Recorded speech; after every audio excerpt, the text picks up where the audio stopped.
Is protein making you fat?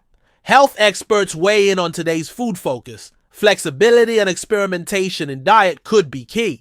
Many Americans are hooked on protein these days, with some 60% of people actively trying to increase their intake of protein, according to the Hartman Group, a consumer research firm based in Bellevue, Washington. From protein shakes and bars to protein pizzas and carnivore diets, Americans seemingly cannot get enough of the macronutrient. Yet is this too much of a good thing? And could today's obsession with protein-packed food result in added pounds? Fitness experts and nutritionists weighed in on the issue.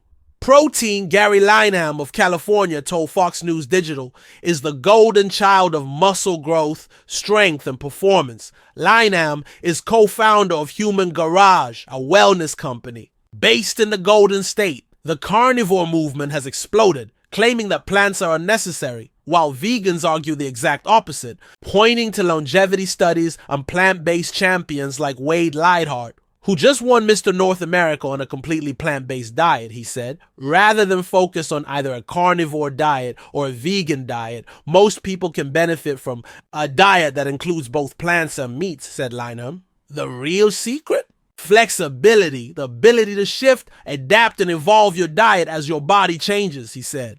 Protein, Linehan said, isn't the enemy. Neither is fat. Neither are carbs.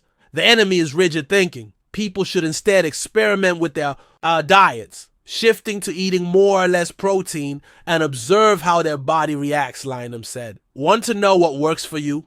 Stop debating and start testing. Your body already has the answer, he said. Extra strain. Stephen Sheehan, a Florida-based nutritionist at the website Barbend, told Fox News Digital that eating too much protein can be dangerous. Too much protein can put extra strain on the kidneys, lead to digestive issues, and if not balanced with other nutrients, push out important carbs and fats, he said. Plus, if a person is eating too many calories in general, extra protein can still be stored as fat, he said. The average person in the United States eats an adequate amount of protein, Sheehan said, about 0.8 grams per kilogram of body weight per day. More isn't always better, he said. There's a point where extra protein doesn't contribute much beyond meeting needs. The amount of protein people are eating is not the issue, Sheehan said. The real issue is not total protein, but the quality and distribution throughout the day. He noted many people front load carbs and fats and only get a big protein hit at dinner instead of spacing it out, he said.